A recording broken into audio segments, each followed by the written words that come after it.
This is actually my first time ever being interviewed. Yeah, because Yeah. usually you're the one doing the interviewing. I'm usually on the other side of it. You feel like the shift and you're like, okay, now I have to be up there. How to turn tables.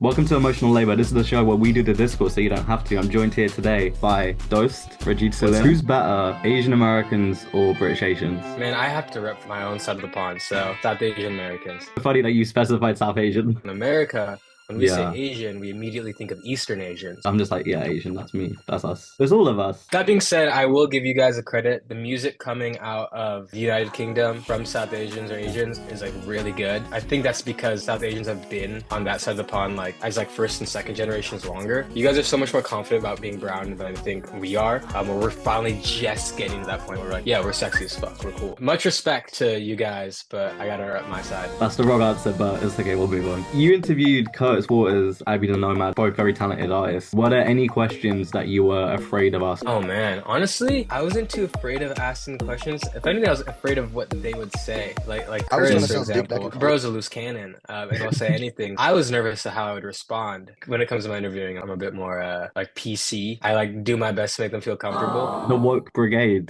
you're trying to make them feel comfortable. You could say, what's it called? SJW. SJW confirmed. The S in DOST stands for SJW. But you've worked with labels such as Def Jam and RCA. Oh wow. What advice would you give young South Asians trying to get into the music industry, which traditionally does not have any of us in it? First of all, I'm surprised you know both of those. Create the value that you want to see in the world. So for me, all those things happen actually by mistake. I didn't go out there and be like, hey, Def Jam, please work with me. If anything, I got rejected from both of those labels. RCA was my dream label to work for when I was in college. Got rejected by those companies countless amount of times. I had a few drinks and ended up getting a plane ticket to New York and started making TikTok videos with the artists I really like because I wanted to be an A&R. One thing led to another. Luckily, the industry invited me in a way. And the best piece of advice I ever received is in music, you kind of eat what you kill. And so if there's something you want to see in the music industry, bring it to the music industry. We don't have a union. We don't have all these things that other industries have. It's just a bunch of people trying to figure out how to make something pop and just work.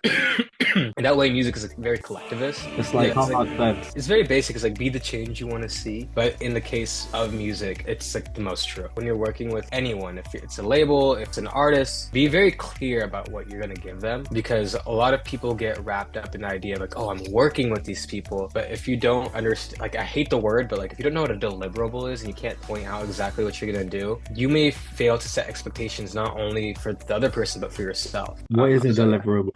A deliverable is something that you promise to either a client or another person. Oh, okay. I'm gonna remember that. Yeah, it's a businessy word. That's pretty much it. I couldn't agree more. I want to know, how did you know about that for Def Jam and RCA? Oh, I just went on your website. It's just there. I just assume people don't look at it. People always ask me, how do you find out all of the stuff for your interviews? And I'm just like, all of this is publicly available. I'm not doxing anyone yet. Until this next question. You interned for Democratic Senator Catherine Cortez Masto. Jeez, that is crazy. I would have not thought someone would ask me that question ever. But yes, I did that many, many years ago. Are you endorsing the two-party genocidal American state? I hate the two-party system. I think it's disenfranchised voters. It disenfranchised myself. A lot of people don't realize I'm actually a very political person. I was in debate. I grew up on the Daily Show with Jon Stewart. No, it's been incredibly disappointing, disheartening, and pre-October 7th. But post, it just not only reaffirms how disappointing the two-party system is, but how absolutely disheartening. Honestly, I can't think of a better word than fucked up, how fucked up everything is. That internship made me realize that at that time, I didn't really want to work in politics. Maybe that might change. That specific world I was in for a short amount of time, I saw the phony side of it. And I'm not, that's not to say there's politicians who aren't genuine. There's a few that I think are. But I was pandering and self-aggrandizing behavior wasn't just limited to a party that was not mine. It involved my own party as well. Sorry, long answer to a short question. Fuck the two-party system. It's holding our country back. It's creating tribalism. It's making people have to align their thoughts and beliefs with things they don't necessarily believe in. If anything, it's producing less voters when we need more. Why we vote when there's not the options that you feel represent you? Sorry, I just made the longer answer even longer. But okay, I know I'm done. You also worked for Wells Fargo. Wow, yes.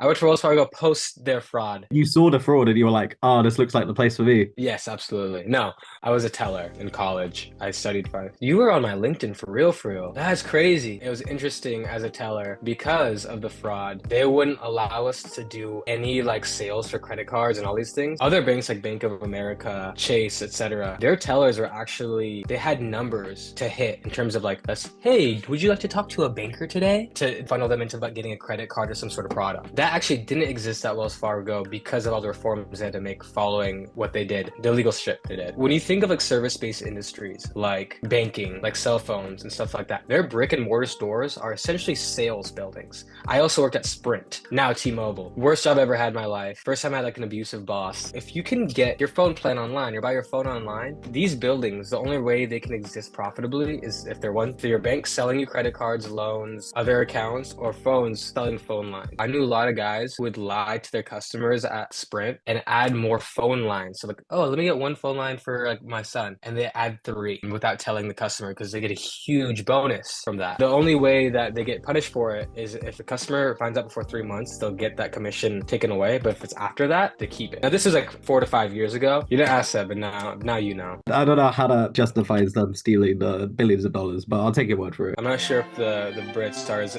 keen to stealing from their people as we are, but oh no, they do it more. Like, don't worry. There's like the city of Really? London, a tax haven just within. It's not actually like London. It doesn't have the same laws as the rest of the UK. Like a 1 mile square, like weird little thing. There's a tax haven within London. Yeah, inside London. I mean, I guess it doesn't need to make sense. It's like if the Vatican City had no Right. pope and they only worshipped money. Isn't Vatican City when people say, oh, like the Roman Empire never actually fell, it just became the Vatican / the Catholic Church? Is that something that's true, or is that just something I've read incorrectly? The Roman Empire existed before Catholicism, before Christianity existed. They did adopt it in, I think, the 2nd century. The seat of Christianity kind of stayed in Rome. Italy wasn't really like a coherent concept. They were all kind of like independent and warring within the Roman Empire. There were like different successor states, so some people think that the Russian guy who's actual successor to the Roman Empire, then there's like a Spanish guy. It's all very silly. It's confusing. Is there a lot of Desi Catholics? There's some Tamil Catholics out there. Going Catholics. That's pretty much it. Wherever the Portuguese were. Dream headliners for a DOST festival. It will happen one day. A few things I can't tell you about now, but headliners, Sid Spiram, Ria Raghu, her producer, which I believe is her brother also. I feel terrible because I should know all these off the top of my head because I literally make videos about it. Let me just access DOST music at TikTok. For non-headliners, Saik Das, Renal, Rahul, they're next. Okay, you're missing one name. Oh, yes. Yeah. I know, htmljones. Yeah, that's right. You gotta fly me out, baby. There we go. That's contractually in an interview. It's gotta happen. I have a team of 50 lawyers. About to sue my ass. Thank you so much for your time, Rajit. Is there anything that you would like to plug? Please follow DOST. It is my brand that covers musicians from the South Asian diaspora. It's for people to see that people who grew up like us are really fucking cool. A lot of people think about how I'm too brown for the white, too white for the brown. And I'm like, that dialogue needs to be thrown away. Do you know I'm Asian? You're Asian? The dialogue should now be that what we are now is really fucking cool, and we shouldn't try to parse our identities between 2 places and be really grateful to be what we are because we have something to offer. Just follow those. Like emotional labor, watch it now. Watch emotional labor or you are not South Asian. That's how it works. But I've got to kill another part of me. I'm feeling like it's so hard to be. I don't trust in the visions you show. I can't imagine how to feel. You're feeling tough now. I thought that I would care how, bro, you hit and lit. You took my shit, you hollowed me out.